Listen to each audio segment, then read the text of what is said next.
नेपाल में भूकंप और सिक्किम में तबाही, किसकी साजिश सामने आई? क्योंकि नेपाल में भूकंप आता है 6.2 तीव्रता का और उसके बाद सिक्किम में झील का टूटना, बादल का फटना और उसके बाद तबाही का आलम जो अभी तक लगातार जारी है। अब ऐसे में एक के बाद एक घटना का लगातार होना कई सवाल अपने आप उत्पन्न कर देता है और जब सवाल उठते हैं तो फिर शक पैदा होता है और शक इसलिए पैदा होता है क्योंकि चीन ने जब उसके यहां 2018 में बीजिंग में ओलंपिक गेम्स हुए थे उस समय पर उसने आर्टिफिशियल रेन कराई थी, यानी कि आर्टिफिशियल रेन टेक्नोलॉजी के माध्यम से मैच से एक दिन पहले वो बारिश कराता था और उसके बाद अगले दिन मौसम एकदम साफ हो जाता था। तो इसीलिए अब यह सवाल उठ रहा है और लगातार ये सवाल तैर रहे हैं सोशल मीडिया से लेकर तमाम जगहों पर कि क्या इन सारी घटनाओं के पीछे चीन का हाथ है?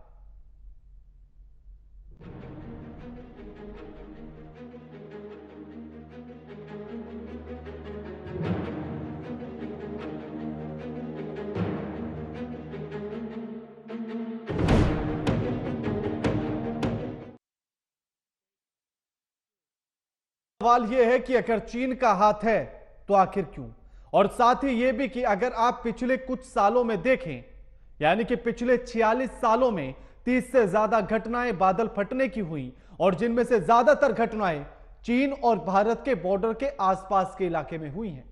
उत्तराखंड में 2023 में चाहे आपदा का आना हो या अब सिक्किम में आना हो या उससे पहले कश्मीर वाले इलाके में आना हो या हिमाचल प्रदेश में बादल के फटने की घटना का होना हो, यह तमाम घटनाएं इस तरफ इशारा करती हैं और इसीलिए आज इसी मुद्दे पर हम सवाल जवाब करेंगे, चर्चा करेंगे और कुछ निकालने की कोशिश भी करेंगे।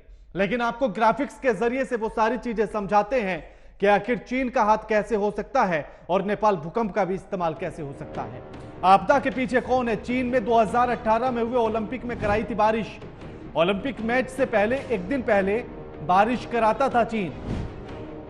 2008 में बीजिंग में बारिश की रुकावट के बिना कराया गया था पूरे मैच का आयोजन। आर्टिफिशियल रेन कराने की टेक्नोलॉजी है चीन के पास और यह सिर्फ चीन के नहीं, दुनिया के 60 देशों के पास कृत्रिम बारिश की टेक्नोलॉजी है, भारत भी उनमें से एक है। 1970 से 2016 यानी कि 46 साल में बादल फटने की 30 से ज्यादा घटना। बादल फटने से ज्यादातर घटनाएं भारत और चीन बॉर्डर के इलाके के आसपास हुई। सिक्किम की तबाही, नेपाल का भूकंप भी हो सकता है क्या कारण? 6.2 तीव्रता का भूकंप आया था।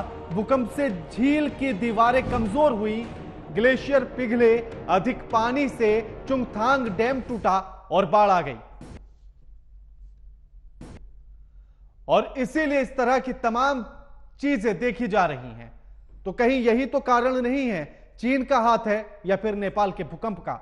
और अब इस मुद्दे पर जो सवाल उठते हैं वो सवाल आपको दिखाते हैं जिनके इर्द गिर्द आज हमारी पूरी चर्चा होगी। मुद्दे का सवाल और सवाल नंबर 1, चीन आर्टिफिशियल रेन टेक्नोलॉजी भारत पर इस्तेमाल तो नहीं कर रहा। चीन भारत बॉर्डर इलाके में ही क्यों होती है आखिर बादल के फटने की घटना? सवाल नंबर 3, नेपाल के भूकंप से आई सिक्किम की आपदा। यह सवाल है कि क्या नेपाल के भूकंप से तो नहीं आई। सवाल नंबर 4, क्या सरकार अपनी नाकामी छिपाने के लिए चीन की आड़ ले रही है? और सवाल नंबर 5, झील की दीवारें टूट जाएंगी। वैज्ञानिकों ने इस बात को चेताया था पर सरकार ने कोई एक्शन नहीं लिया, क्या यह बड़ा कारण है? और हमारे साथ जो मेहमान जुड़े हैं उनका परिचय आपसे करा देते हैं, इसी पर चर्चा शुरू करेंगे।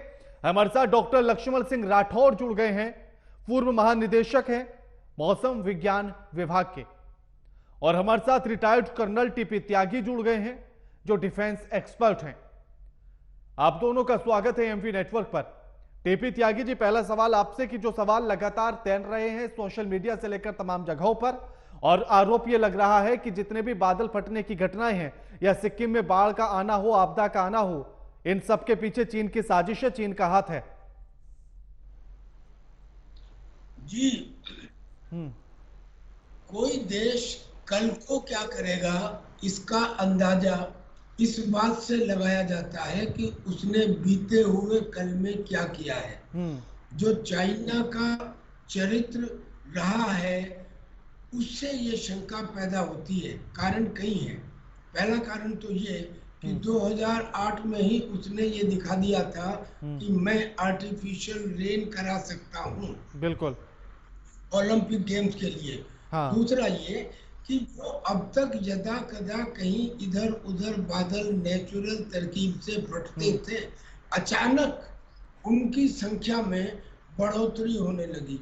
जी। और तीसरा कारण ये कि ये बादल फटने की घटना चीन के उस बॉर्डर पर ही क्यों जो भारत से कनेक्टेड है, यानी कि चाहे सिक्किम हो या उत्तराखंड हो या हिमाचल प्रदेश हो या अरुणाचल प्रदेश हो, इससे ये जाहिर होता है कि चाइना का हाथ इसमें हो सकता है। क्योंकि उनके यहाँ ये कहा जाता है कि युद्ध लड़ने की आवश्यकता नहीं, साइकोलॉजिकल मीन्स से और उन मीन्स से ही दुश्मन को परस्त करो जिसमें गोली न चलानी पड़े, ये कन्फ्यूशियस का कहना था। अब देखिए, सिल्वर आयोडाइड, पोटेशियम आयोडाइड या सॉलिड कार्बन डाइऑक्साइड, इनको रॉकेट के थ्रू बादलों में फायर करने की प्रक्रिया चाइना के अंदर अक्सर चलती रहती है। ये टेक्नोलॉजी हिंदुस्तान के पास भी है और बहुत सारे देशों के पास है दुनिया में, लेकिन इसकी व्यापकता और इसकी इंटेंसिटी, इन दो चीजों के ऊपर अभी तक सवाल खड़े होते रहे हैं। लेकिन चूंकि चीन इसे बार बार कर रहा है, तो उससे ये अंदाजा लगाया जा सकता है कि उसने इस टेक्नोलॉजी के अंदर एक एक्सपर्टाइज हासिल कर ली है। बहुत मुमकिन है कि ये चाइना की तरफ से क्लाउड बस्ट कराया हो, या जिसे क्लाउड सीडिंग कहते हैं, वो कराया हो। और इसलिए क्योंकि उसकी जो पॉलिसी का एक दूसरा पॉइंट ये है कि पहले इतना परेशान करो कि वो मदद मांगने लगे, और जब मदद मांगने लगे तब उसका शोषण प्रारंभ कर दो। ये इस किस्म की पॉलिसी उसकी दूसरे देशों के साथ में भी रही है। और एक बात, सिक्किम का जब नाम आता है तो चाइना ने आज नहीं, आज से पहले कई बार, एक अखबार में नहीं, 5 अखबारों के अंदर ये बात कही है कि हम 5 युद्ध लड़ेंगे। वो कहता है कि जो मेरी हथेली है वो तिब्बत है, और बाद में नेपाल, भूटान, सिक्किम, अरुणाचल प्रदेश, ये मेरी उंगलियां हैं और इनके लिए युद्ध लड़े जाएंगे। उसने तो यहाँ तक भी कहा है कि अरुणाचल प्रदेश का, यानी कि जिसे वो साउथ तिब्बत कहता है, उसके लिए जो युद्ध होगा, इस वजह से अरुणाचल प्रदेश में वो स्टेपल वीजा देते हैं। यानी कि ये कसदन किया गया मामला हो सकता है। जितने सारे मैंने पॉइंट बताए। बिल्कुल बिल्कुल बिल्कुल। लक्ष्मण जी, कितनी संभावनाएं इस बात की हैं कि जो आपदाएं भारत में आ रही हैं या बादल के फटने जैसी घटनाएं जो हो रही हैं, उनमें चीन का हाथ हो और आर्टिफिशियल रेन टेक्नोलॉजी का वो इस्तेमाल कर रहा हो? कितनी संभावनाएं बन सकती हैं इसकी? मेरे हिसाब से संभावनाएं नगण्य। इसकी वजह यह है कि अभी कर्नल साहब ने बहुत विस्तार से कृत्रिम दृष्टि करवाने का तरीका बताया, टेक्नोलॉजी बताई, ये बिल्कुल सही बताया इन्होंने। और ये टेक्नोलॉजी तो चीन के पास है, भारत के पास है, अन्य कई देशों के पास में। हम लगातार इस पर शोध आगे और करते जा रहे हैं। अभी तक ये तकनीक इतनी विकसित नहीं हुई है कि हम एक निर्दिष्ट स्थान पर एक स्थित समय में दृष्टि करवा पाए।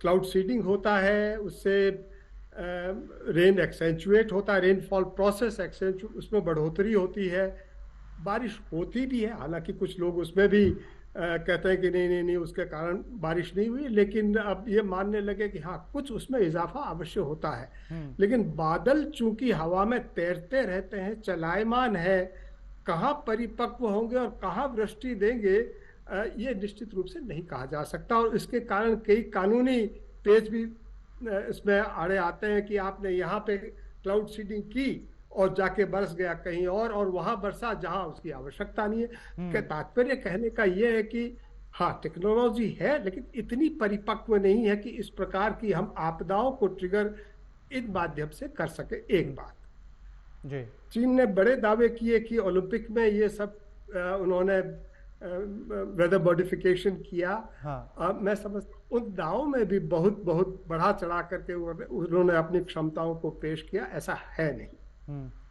तीसरी बात, जो अभी आपने देखा है कि जो अतिरेक घटनाएं हैं, अतिवृष्टि की घटनाएं हैं, और उसमें वृद्धि लगातार हो रही है। और ये भी देखा गया है कि पर्वतीय क्षेत्रों में, खास तौर से हिमालय के क्षेत्र में, चाहे वो पश्चिमी हिमालय है, मध्य हिमालय है या पूर्वोत्तर हिमालय है, सभी क्षेत्रों में ऐसी घटनाओं की संख्याओं में वृद्धि हुई है। और उसका एक प्रमुख कारण है, और जलवायु परिवर्तन तो मोटा मोटा कारण है ही है, लेकिन चूंकि हिमालय के कारण जो ओरोग्राफिक लिफ्टिंग होती है, पहाड़ी से जब हवाएं टकराती है तो तेजी से ऊपर उठती है, और अगर उसके साथ में कोई पश्चिमी विक्षेप हो या और कोई भी मौसम तंत्र हो, तो ये घटनाओं का जो संचारण है और उसकी जो प्रक्रिया है वो कम समय में पूरी हो जाती है और बहुत तीव्रता से पूरी होती है, तो अचानक से बारिश हो जाती है। बिल्कुल। अब इसके मूल में जाए तो फिर ये घटना हुई क्यों? और ये निश्चित रूप से ये घटना ग्लॉफ है, जिसको हम ग्लेशियल लेक आउटबर्स्ट फ्लड कहते हैं। जब हिमखंड, बड़े हिमखंड है उसका, जिनको ग्लेशियर्स कहते हैं, जब वो टूट करके किसी दो पहाड़ों के बीच में आकर के थोड़े समय के लिए रुक जाते हैं, तो जो डेब्रिस आता है, पहाड़ का जो मलबा आता है, वो भी उसमें सम्मिलित होता रहता है। और फिर जब और अधिक बर्फ आती है तो ये बड़ी झीलें बन जाती है। हाँ, अगर सिक्किम की अकेले की बात करें तो इस वक्त वहां पे करीब ऐसी, मेरे ख्याल से हजारों की संख्या में ऐसी झीलें हैं। 300 तो बड़ी हैं, और 12-15 झीलें तो ऐसी है जो चिन्हित है और जो वल्नरेबल है। बिल्कुल। मैं समझता हूँ ये प्रशासनिक लापरवाही है। जब ये बताया गया था कि अधिक बारिश होगी, तो जब ऐसी घटनाएं होती है तो उसका आयतन बढ़ जाता है। और 28 सितंबर का जो सैटेलाइट का, हाँ आप कुछ कहना चाहें, बताएं। हाँ नहीं, बिल्कुल, मैं यही कह रहा था कि मैं उसी बिंदु पर आऊंगा। मैं टीपी जी से एक रिएक्शन इस पर ले लूं कि टीपी त्यागी जी, ये तो लक्ष्मण सिंह ने बता दिया है कि ऐसी संभावनाएं एकदम ना के बराबर हैं कि चीन इस तरह के काम कर सकता है या टेक्नोलॉजी उतनी विकसित हो गई हो। तो क्या यूं समझा जाए कि ये सिर्फ प्रशासनिक खामियां हैं और उन्हीं को भरने के लिए, उनको छिपाने के लिए चीन की आड़ ली जा रही है? देखिए, मैं मौसम विशेषज्ञ का बहुत सम्मान करता हूँ, लेकिन मैं कहता हूँ कि संभावनाओं के ऊपर आधारित जो निष्कर्ष निकाले जा सकते हैं वो इस तरफ भी हो सकते हैं, वो उस तरफ भी हो सकते हैं।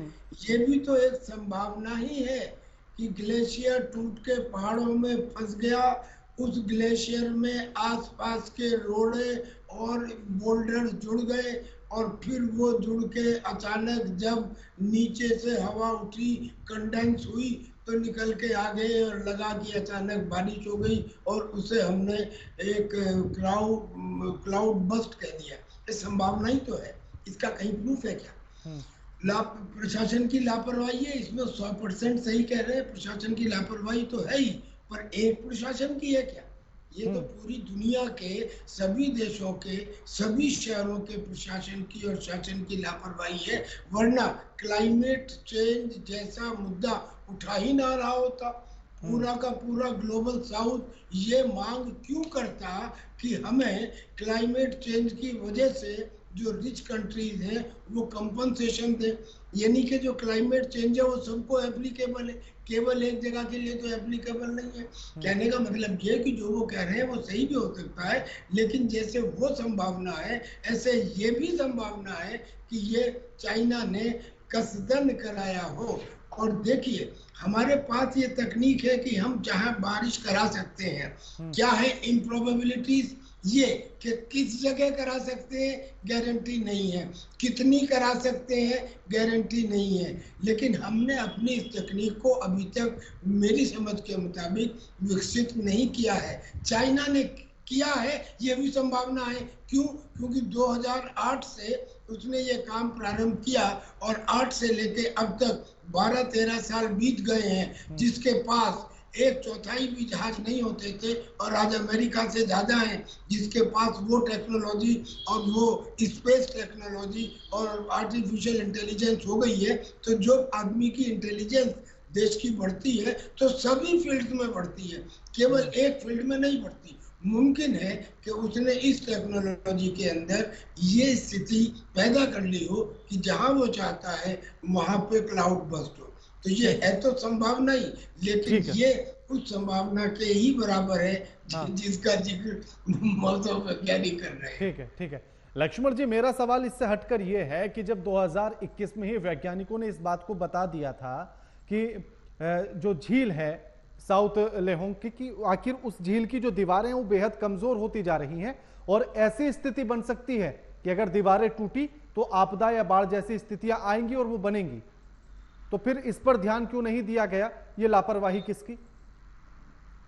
देखिए, ये बिल्कुल प्रशासनिक चूक है और 2021 में नहीं 2016 में भी जहां तक मेरी जानकारी है ये तय हो गया था कि ये झील अब कमजोर होती जा रही है और उसमें जो पानी की आवक है उससे अधिक की निकासी करनी चाहिए। और जो हमारे मित्र हैं जो जो कर्नल साहब से भी मिला जुले, हाँ। जी, उन्होंने भी वो वहाँ पर अपना एक्सपर्टीज से पानी निकालने के बड़े बड़े पाइप लगाए थे जिसपे कि, लेकिन जो पानी की निकासी की मात्रा जो तो मेरी समझ से उतनी अधिक नहीं थी। अभी चूंकि बारिश बहुत अधिक हुई और 28 सितंबर का जो अगर आप जो इसरो द्वारा प्रदत्त सैटेलाइट मैप देखें तो वो उसका क्षेत्रफल 165 वर्ग हेक्टेयर था।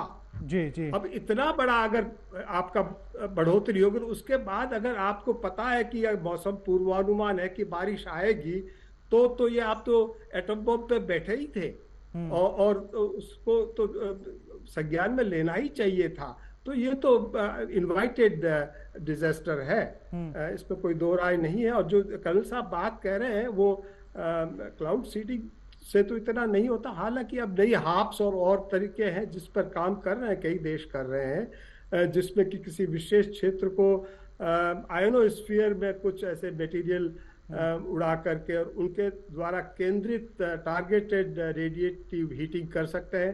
लेकिन अभी वो बहुत दूर की कौड़ियां हैं, विज्ञान की अपनी सीमाएं हमें ज्ञात है कि हम कहाँ तक पहुंचे हैं। तो यहाँ तो बहुत जो चिन्हित आपके ग्लेशियर्स है जो आप इन हिमखंडों से बने हुए हैं उनकी तो लगातार मॉनिटरिंग होती है। हमको पता है कि हम यहाँ वल्नरेबल हैं। और खास तौर से आप दूसरा ये भी देखें कि तीस्ता में जब पानी का बहाव जब तेजी से होता है तो ये करीब 15 मीटर पर सेकंड, यानी आप देख लीजिए कि कितना 55 किलोमीटर प्रति घंटा से अगर पानी बह रहा है तो अब वहां पे तो संकड़ी है नदी, तो पानी का जो वर्टिकल हाइट है उसका जो खतरे का निशान है उसके ऊपर 3, 4, 5, 6 मीटर तक कहीं कहीं हो जाता है। और आप देखेंगे कि तीस्ता के तट पे मैं गया हूँ, हमने देखा है कि वहां पर तो तट के ऊपर लोग बैठे हैं, तो वो तो बहे ही है। तो ये तो कई बातें हैं इसमें। बिल्कुल, लेकिन मैं इसी में ये भी जानना चाहता हूँ कि प्रशासनिक लापरवाही तो इसमें पूरी रही ही, लेकिन एक संभावना ये भी जताई जा रही है कि नेपाल में जो भूकंप आया उस भूकंप की वजह से भी इस झील की दीवारें कमजोर हुई और टूटने के बाद फिर अच्छा प्रश्न क्या ये संभावना बन सकती है? जब भी भूकंप आता है तो ये चूंकि बहुत कच्चे तटबंध होते हैं ऐसे बांधों के, तो उनमें दरार जो होती है या तो नहीं होती तो हो जाती है, अगर पहले से है तो वो बढ़ जाती है। और उसके बाद में अगर बारिश बढ़ती है, पानी एकदम नहीं रिसता, ये भी बता दूं, पानी धीरे धीरे रिसता है। फिर वो उसका जो रिसाव वाला क्षेत्र है उसका दायरा बढ़ता जाता है समय के साथ में। और जो हिमखंड के पिघलने के कारण जो पानी आता है उसकी तो गति बहुत कम है, लेकिन वो आकर के ठहर जाता है। और अगर शीत ऋतु है तब तो उसमें आगे तटबंध मजबूत हो जाता है। लेकिन ये जो ऋतु है बारिश की, जिसमें चूंकि पानी फ्लो होता रहता है, तो लगातार उष्णता से ये तटबंध कमजोर होते ही हैं और यही समय है जब ऐसी घटनाएं अधिक होती है। बिल्कुल। टीपी त्यागी जी, क्योंकि संभावना नेपाल के भूकंप की भी थी और उन्होंने इस बात पर यह कहा भी कि ये वाली संभावना भी हो सकती है, लेकिन अगर वैज्ञानिक पिछले 2 साल से, उससे पहले से भी इस बात को कह रहे थे कि दीवारें कमजोर हो रही हैं, उसकी तरफ ध्यान देने की जरूरत है, तो यह भी तो एक फेलियर था कि उसकी तरफ ध्यान ही नहीं दिया गया। लोकसभा में भी अभी मार्च में भी इस रिपोर्ट को रखा गया जिसमें कहा गया मार्च में 2023 में कि कमजोर हो रही है, ग्लेशियर पिघल रहे हैं, ध्यान देना पड़ेगा। आदरणीय लक्ष्मण सिंह जी ने बिल्कुल ठीक कहा, प्रशासन को ध्यान देना चाहिए था 100%। इन्होंने एक बात मेरी बहुत सरल कर दी, और वो ये कि जब भूकंप आया तो भूकंप से क्या हुआ कि या तो उन कमजोर दीवारों में दरारें पड़ गई या जो दरारें थी वो बड़ी हो गई, मान लीजिए हो गई। होने के बाद में पानी का रिसाव वहाँ 60 किलोमीटर पर आवर के हिसाब से नहीं होता, वो पानी रिस के आता है। जो पानी रिस के आता है उसका मोमेंटस इफेक्ट नहीं हो सकता। मोमेंटस इफेक्ट का मतलब जैसे क्लाउड बर्स्ट, यानी कि जो घटना 28 सितंबर को हुई वो सितंबर के 2 हफ्ते तक नहीं चली, वो एक समय में हुई, एक साथ हुई। और जो एक साथ वाली घटना है वो उस दीवार से पानी निकलने की वजह से अनलाइकली है। इसलिए मैं कहूँगा कि दोनों प्रोबेबिलिटीज के ऊपर नजर रखी जाए, चेक किया जाए इसे। और चूंकि हिंदुस्तान के अंदर भी ये टेक्नोलॉजी है, उस टेक्नोलॉजी को विकसित किया जाए। भगवान ना करे अगर हमको कल को कोई युद्ध लड़ रहा है तो युद्ध केवल इन्फेंट्री नहीं लड़ती, युद्ध को चारों दिशाओं से लड़ना पड़ता है, और उसके अंदर वाटर वार भी शामिल है। इसका भी इस्तेमाल करना पड़ेगा, चाहे उसमें ब्रह्मपुत्र हो या डैम्स हो या इस किस्म की झील हो। जहाँ जहाँ जो भी वल्नरेबल सिचुएशन एनिमी की होती हैं उनके ऊपर हमें हर पॉसिबल तरह से अटैक करना पड़ता है। यही तो है जो हम पूरी जिंदगी में रेकी के दौरान करते रहते हैं कि दुश्मन कहाँ वल्नरेबल है, कहाँ सबसे ज्यादा कमजोर है। जहाँ सबसे ज्यादा कमजोर है वहाँ तादाद से ज्यादा ताकत लगाओ ताकि विजय सुनिश्चित हो। और इसके लिए चारों तरफ से काम करना पड़ता है। लिहाजा ये वाले पॉइंट को कि ये चाइना ने बाय डिजाइन कराया है, टोटली रूल आउट करना फिलहाल उचित नहीं होगा। बिल्कुल लक्ष्मण जी, उनका यह कहना है कि हमें हर पॉइंट पर ध्यान देने की जरूरत है और काम करने की भी। लेकिन इसी के साथ मेरा सवाल यह है कि जो इसरो ने तस्वीरें दी, उन तस्वीरों के हिसाब से 17 सितंबर को जो क्षेत्रफल था उस झील का वो 162.7 हेक्टेयर था। उसके बाद 28 तारीख को वो बढ़कर 167.4 हेक्टेयर हो जाता है। और उसके बाद जब आज 4 अक्टूबर की, अभी कल परसों की बात होती है 4 अक्टूबर की, तो वो घटकर महज 60% बचता है। तो जब ये घट बढ़ रहा था तो उस समय पर भी तो ध्यान देने की जरूरत थी, क्योंकि लगातार वैज्ञानिक तो बता ही रहे थे स्थिति को। राणा साहब, जब 167.5 हेक्टेयर क्षेत्रफल हो गया, और उसके बाद में जब भारी बारिश की चेतावनी जारी हो गई सिक्किम के लिए, तो ये निश्चित था कि अब वहां पे इस नदी के कैचमेंट में या उस बांध के कैचमेंट में बारिश होनी है, और वहां पर और अधिक बारिश पानी आकर के ठहरेगा, और वो इतना अवश्य होगा कि अब ये खतरा है। और ऐसे में उसका संज्ञान नहीं लेना, मैं समझता हूँ बहुत बड़ी नाइंसाफी है। और मैं कर्नल साहब के काम से वाकिफ हूँ, हम एक एनजीओ से जुड़े हुए भी हैं, ये चलाते हैं, बहुत देश सेवा करते हैं। ये भी ठीक है कि हमें सभी संभावनाओं पे काम करना चाहिए, और कर रहे हैं। मैं ये बता दूं, कर रहे हैं, ऐसा नहीं कि हम नहीं कर रहे हैं। और लेकिन मैं एक बात और, इस पे फौज का भी बहुत नुकसान हुआ है, आर्मी के कई जवान मिसिंग है। बिल्कुल, 22 और मैं ये भी रेखांकित करना चाहूंगा, बहुत महत्वपूर्ण बिंदु है राणा जी। एयरफोर्स के अपने पास अपना मेट है, मौसम विज्ञान है, नेवी के पास मौसम विज्ञान है, कोस्ट गार्ड के पास मौसम विज्ञान है। फौज जो इतनी बड़ी सेना है इंडियन आर्मी, और मौसम आधारित उसके कई कल्प है और मौसम से बहुत प्रभावित है, उनके पास मौसम का संरचनात्मक ढांचा क्यों नहीं है? ये प्रश्न भी बहुत जायज है। बिल्कुल, उनको तो उन्हीं क्षेत्रों में काम करना है। और मैं आपके माध्यम से कहना चाहूँगा कि लोग इसका संज्ञान लें, और वहाँ पर भी एक जिस तरह से डायरेक्टरेट है, एयरफोर्स, नेवी, कोस्ट गार्ड इत्यादि और बिल्कुल, बिल्कुल। तो फौज में तो होना ही चाहिए। हाँ, बिल्कुल बिल्कुल। TP Tyagi ji, last comment आपसे कि जिस तरह से उन्होंने कहा कि फौज के पास भी अपना मौसम का संरचनात्मक ढांचा होना चाहिए, वो भी जरूरी है। और क्या सिर्फ यूं समझे कि चीन ने अभी तो नहीं किया क्योंकि उसकी संभावनाएं कम नजर आती हैं, भविष्य में ऐसा हो सकता है, लेकिन सवाल यह है कि कहीं ना कहीं प्रशासनिक लापरवाही रही और उस खामी को छिपाने के लिए चीन की आड़ ली जा रही है। हो सकता है, हो सकता है। लक्ष्मण सिंह राठौर सर जो है बड़े सीजन्ड और मैच्योर्ड है और इन्होंने बहुत बढ़िया सुझाव दिया है। देखिए, करीब 14 लाख की फौज में करीब करीब 12 साढ़े 12 लाख तो आर्मी है, बाकी बचे हुए के अंदर इंडियन नेवी और इंडियन एयरफोर्स है। तो इतना बड़ा, यानी कि जब फौज का नाम लेते ही आर्मी सामने आती है और आर्मी के पास मौसम विज्ञान नहीं है, मौसम विज्ञान का अलग सेटअप नहीं है। ये बहुत बेहतरीन पॉइंट उन्होंने उठाया जो होना चाहिए। मैं भी आपके माध्यम से ये रिक्वेस्ट करूंगा सरकार से कि इसको करें। और साहब, बिल्कुल निश्चित, अगर मान लीजिए चीन का ये इसमें नहीं भी है, आने वाले समय में ये खतरा हो सकता है, हमें सावधान रहना चाहिए। बिल्कुल, शुक्रिया आप दोनों मेहमानों का हमारे साथ चर्चा में जुड़ने के लिए, अपना कीमती समय देने के लिए। लेकिन सवाल ऐसे में यही है कि आखिर चीन का अगर अभी हाथ नहीं है तो आगे संभावनाएं हो सकती हैं, हमें उस पर भी काम करना होगा। लेकिन अभी की जो स्थिति सिक्किम की है, जिस तरह से बाढ़ का आना हुआ, जिस तरह की आपदा हुई, 82 लोग लापता हैं, जिनमें 22 सेना के जवान भी हैं और 10 से ज्यादा लोगों की मौत भी हो चुकी है। तो ऐसे में यह कहीं ना कहीं प्रशासनिक लापरवाही की तरफ इशारा करता है और प्रशासनिक लापरवाही को छिपाने के लिए चीन की आड़ ली जा रही है, यह भी साफ साफ नजर आता है। तो इस तरफ भी काम करने की जरूरत है। लगातार खबरों के लिए देखते रहिए एएमपी नेटवर्क। नमस्कार।